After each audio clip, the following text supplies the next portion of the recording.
Hello there everybody, how's it going and how have you been?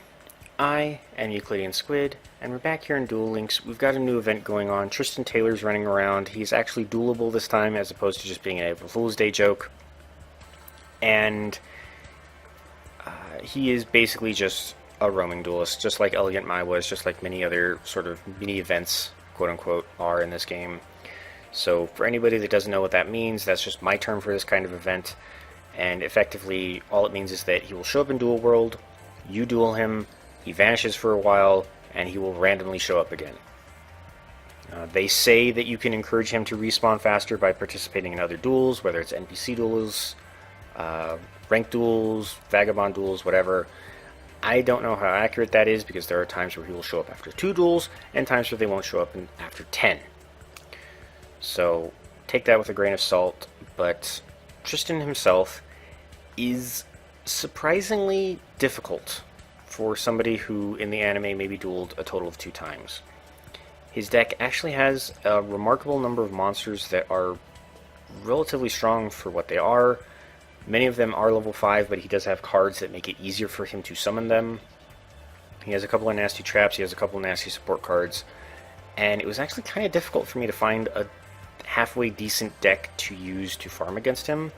I finally did find one. It does run a bit slow, but is by far the most reliable one we have, or the most reliable one I found, and one of the cheapest at that. So you have to use it with Taya Gardner, and specifically it is because you need to use her Holy Guard duelist ability. And Holy Guard makes it so that you can't take battle damage during your turn. This is important because this combos with the Unhappy Girl, who says that while it is in face-up attack position, it is not destroyed as a result of battle, and basically anything that fights it is not allowed to attack while that Unhappy Girl remains face-up on the field.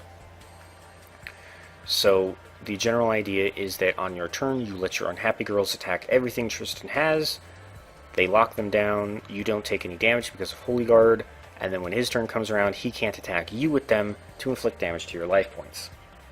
Now, there are random occasions where Tristan will attack an Unhappy Girl on his own. He doesn't do it very often, but I have seen him do it once or twice. And in those instances, that's what this Spirit Barrier trap card is for. And basically, it makes it so that your Holy Guard is effective during his turn as well. Basically, while you control the monster, you take no battle damage. Unhappy Girls can't be destroyed in battle while they're in attack mode. So once this card has been activated, Tristan's pretty much just going to be sitting there doing nothing and letting you draw cards out of your deck. To facilitate that, we have Raime, which basically lets you seek out an Unhappy Girl when she's destroyed in battle. We have Crystal Seers, which lets you look at the next 2 cards in your deck. You pick one to add to your hand and the other one goes to the bottom. And these cards help you mill out your deck. Also that you can do the final turn combo of using Polymerization to fuse UFO-Roid with Gate Guardian, which is a warrior for some reason, to create UFO-Roid Fighter. UFO-Roid Fighter gains the combined attack of the 2 monsters that were used to fusion summon him. So, long story short, you get a monster with 4,950 attack points. You use your 2 union attacks, Vassal easily exceeds 10,000 attack points. You use Secret Pass, Vassal gets to attack directly, you win. Now, in addition, Double Summon is not strictly necessary for this deck. You can basically, the way that the Unhappy Lock works is that you have 2 Unhappy Girls on the field at a time, and that just makes it more difficult for Tristan to weasel his way out of the lock. However, having 2 Unhappy Girls on the field means that there's no room for both UFO-Roid Fighter and Gravekeeper's Vassal. So ideally, the way you get around that is by just tributing one for UFO-Roid and then fusing them into the fusion monster. And Double Summon makes it so that you are guaranteed to be able to do that on your last turn if Polymerization happens to be the last card you draw out of your deck. Now, if it doesn't, you're more than welcome to summon UFO-Roid on an earlier turn and then fuse them into UFO-Roid Fighter and still have that 3rd slot available for Gravekeeper's Vassal. So Double Summon isn't strictly necessary, but it does help you avoid a possible situation where you can't get your farming combo off. And from what I saw, the deck recipe did not use this card, Pot of Benevolence. I have added it just because Tristan does have the trap card Needlebug Nest in his deck, which sends the top 5 cards of his deck to the graveyard. And if he activates that, it can get very difficult, if not impossible, to catch back up with them. So the Pod Benevolences are meant to then send cards from his graveyard back into his deck to slow his, to refill his deck and make sure that he doesn't deck out before you draw all the cards you need to win. So that's the long and short of his deck. I'm going to go ahead and show it off in battle. And even though he says he needs practice, like I mentioned, he's not a pushover. The two main fighting monsters in his deck are Swamp Battle Guard and Lava Battle Guard. While these are both level 5 monsters, he is able to special summon them using a spell card called Feast of the Wild level 5. And that does negate their effect, but if he ever summons them free, like if he ever actually manages to tribute summon them, their effects go off and they basically strengthen each other by like 500 attack points. So he can very quickly get out of control. I have seen one of his Swamp Battle Guards reach 2800 attack points at one point, so actually beating him in a head-on-head fight can be kind of difficult. Now, this is unfortunate because I have absolutely no monsters in my hand. Please do not backfire on the deck. Let's see what this does. This is cutting it really close. Not too worried about this because any monster summoned with Feast of the Wild is not allowed to attack on the same turn that they're summoned. So I'm gonna live with 200 life points. Okay, all he did was get rid of his Spirit Barrier, that's fine. And I got an Unhappy Girl. Okay, cool. So now, just like that, I am completely untouchable. I think. It's possible Tristan may still screw this up. Because there is one almost absurdly overpowered trap card in his deck. And I believe that trap card is called Battle Guard Howling or something like that. But he basically gets to activate it whenever you declare an attack against a warrior type monster. And in addition to negating the attack, I kid you not, this trap card will deal damage to your life points equal to your monster's attack points and send that monster back to your hand. So there's one time when I was just dueling him with Kaiba and I tried to attack one of his warriors with the blue eyes and I used the trap and suddenly I took 3000 damage to the face and lost my blue eyes. And then he just attacked me with the Swamp Battle Guard and won. So do not underestimate this deck. And in fact, I'm actually going to be ignoring any warrior type monster he summons, because if that face down card is that Battle Guard Howling, I will lose because his AI will definitely use it against Unhappy Girl. Now let's see what I can do to kind of expedite this deck, because I will admit, while Unhappy Girl is one of the earlier farming strategies that was formed in the Duel Links meta, it is one of the slowest as well, since this, I mean, you can speed up this deck, you can add cards such as Shard of Greed or Jars of Greed to try and increase your own draw power, but that tends to be, I mean, it's not essential, you certainly can if you want, but just this base Unhappy Girl deck, which is pretty much as cheap as I've been able to make it, this is pretty much going to be about as fast as it is. And especially now, it's going to be a lot of just passing my turn. But like I mentioned, once you get an Unhappy Girl in attack mode and Spirit Barrier activated, Tristan can do pretty much nothing to touch you. He has no means of effect damage outside of Battle Guard Howling. So if you're low on life points like I am, so long as you don't go after any of his warrior monsters, which, by the way, just saying, both Swamp and Lava Battle Guard count as warriors, you should be a-okay. So I'm just going to go ahead and keep ending my turn. This is actually kind of awful because... actually, this isn't too bad because I can start sending cards back into his deck now. So thank you for actually activating that, Tristan. Now, one downside to Pot of Benevolence is that you can only send one, you can only activate it once per turn. So it's not super fast at returning cards to his deck, but all totaled, your 3 Pot of Benevolences will be able to return 6 cards to the deck, so it will actually put him slightly behind where he would have been after if he hadn't activated Needlebug Nest in the first place, basically. Because Needlebug Nest sends away 5, and your pots return 6. So, basically just going to keep sending cards back to his deck. No, that's Battle Guard Rage, but I don't really want him to have that either, so I'm just going to go ahead and send these 2. Just one thing to advise, don't send Needlebug Nest back into his deck with one of your Pot of Benevolences, because if he draws it, he's probably just going to activate it again. So I'm going to let the Raimei attack the Berserk Gorilla, use her to pull the last Unhappy Girl out of my deck. Just trying to draw as many cards out of my deck as I can to speed this up. And we actually seem to be doing okay. Alright, not attacking you. And there does lie the main danger of Tristan's deck is that Swamp Battle Guards gain 500 attack points for every Lava Battle Guard you control, and the Lavas gain 500 attack for every Swamps you control.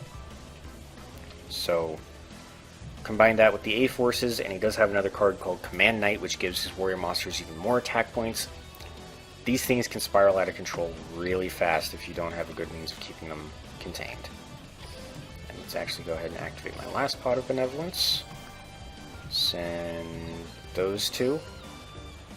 I'm okay with giving him back his Feast of the Wilds because he can only special summon from his hand or graveyard, and since I'm not destroying anything, he has no room to special summon in. I'm just going to go ahead and toss the Raimei.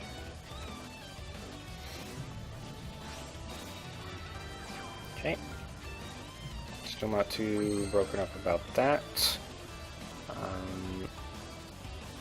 I don't think he has anything to do any piercing damage, but I'm not going to risk it just because he is roaming and I have no idea when he's going to show up again after this duel.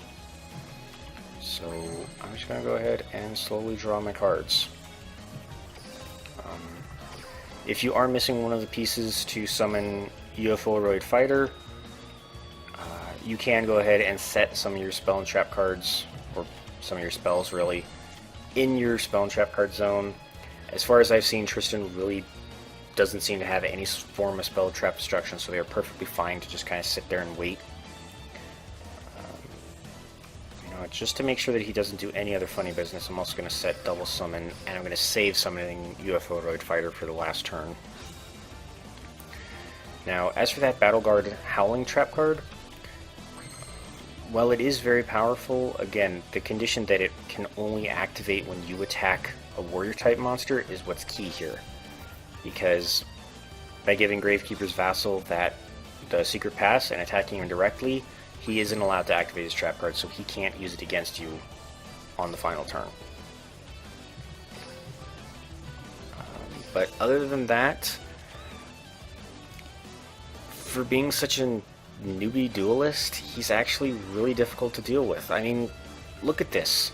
His Swamp Battle Guard has 3,400 attack points. If I did not have this Unhappy Girl Spirit Barrier combo, I would have lost way long ago. Fortunately, I was able to pull it off by some miracle. So we use double summon to get an extra normal summon this turn, tribute one of the Unhappy Girls to make a UFO-roid, then use Polymerization, fuse these 2, go ahead and skip the animation, we get UFO-roid Fighter, and we still have space to summon Gravekeeper's Vassal, Secret Pass, Union Attack,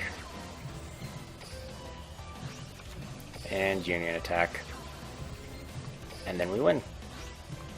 Cool. So that was definitely scary for that first turn or two, but yeah, even under conditions like that, this deck is still able to pull out a win. Granted, again, I did get lucky drawing the Unhappy Girl, but that's basically the best farming deck I found so far for dueling against Tristan. And even though it's slow, I'd rather have a slow, consistent deck than a fast, inconsistent deck. Holy crap, I don't think I've ever gotten that high of a duel assessment score. I wonder if it's possible to actually get to... You know, I think if I had a prismatic card in here, I actually would have broken 10,000. Huh. I didn't even know it could go that high. I mean, your rewards are capped off at 8, so there's really no point to going any higher, but... Alright, yeah, so that's basically Tristan. When it comes to his reward cards, the main ones you'll want to watch out for are going to be the super rare card Berserk Gorilla, which is a 2000 attack point beast monster. Very strong, very nice for other beast decks, but it does have some downsides. First off, it has to attack if it's possible, so if your opponent does have something stronger, Berserk Gorilla will just crash itself into it without your control. And secondly, if Berserk Gorilla is ever put into face-up defense position, it immediately destroys itself. So you have to be careful about cards like Enemy Controller, Security Orb, Windstorm, Curse of Anubis. There's so many cards that can put Berserk Gorilla into face-up defense position. So if you're going to use them in your deck, you're definitely going to need a significant amount of spell and trap control to keep it safe. On top of that, there's also the trap card Battle Guard Rage. It's a continuous trap card. It equips to a warrior monster, kind of like an equip spell, and it gives it 1,000 extra attack points. And it also has the added effect of whenever that warrior destroys an opponent's monster in battle, that monster doesn't go to the graveyard. It is instead kicked back up into your opponent's hand. So that can throw them for a loop with the bouncing effect, especially if you manage to destroy something that needed to be tribute summoned, because you then undo quite a bit of work that they put in. Other than that, Tristan's drops are kind of mediocre at best. The only other really standout cards I saw were the super rare card Millennium Shield, which is a 5-star warrior monster with 0 attack and 3,000 defense, so it's basically a Labyrinth Wall just with a different type. So you may be able to find some other use for it that Labyrinth Wall can't quite fit. Excuse me, I'm a little... throat's bugging me a little bit. But the only other card I really saw was Voltic Kong. And actually, I'm just going to go ahead and click on this. So, yeah, so here's Battle Guard Rage. Here's Berserk Gorilla. He's also got Voltic Kong. This is a light beast, which is fairly rare. It's got 1,800 attack points. It's going to like being in any beast deck, but it will probably like being in a light deck better, because whenever Voltic Kong deals battle damage to your opponent, you get to send the top card of their deck. Send one card from the top of their deck to the graveyard for each face-up light monster you control. So, Voltic Kong itself being light means that you're guaranteed to send one card to their graveyard whenever it deals damage, but if you have other light monsters on the field, that's even more milling potential. This is Millennium Shield, and they suggest this as a recommended card, Yujo Friendship. I don't really know how useful this card's going to be. But basically, very weird effect. You offer your opponent a handshake. If they accept, your life points are added to their life points, and then each of you gain half of the result. So basically, the life points are averaged between the two players. If they decline, nothing happens. However, if you have the card Unity in your hand, you can reveal it to your opponent, and they have to accept the handshake. So, unless you have that Unity card, there's really zero reason to ever play Yujo Friendship, as far as I can see. Because if you play it when they have more life points than you do, they're going to reject the handshake, because that means they take damage and you gain life. And there's no reason to play it when you have more life points than they do, because obviously they're going to accept it, because then they gain life points and you lose life points. So unless there's some other cards you can work into this, I can't think of anything off the top of my head other than that Unity card, which I think is actually displayed. Yep, there it is. So this is the Unity card. This is the card you have to reveal for them to have to accept the averaging effect of Yujo Friendship. But I don't really see the point in it. I mean, I'm sure I'm missing something. Maybe it'll be good for some for farming certain more difficult duelists. Maybe it can be used in a very non-standard burn deck, but I can't see the potential if there is any. So other than that, that's basically the Tristan event. So thank you all so much for watching. I hope you all had a great time, and I hope you all have a great day. I will see you all in the next episode, and farewell for now.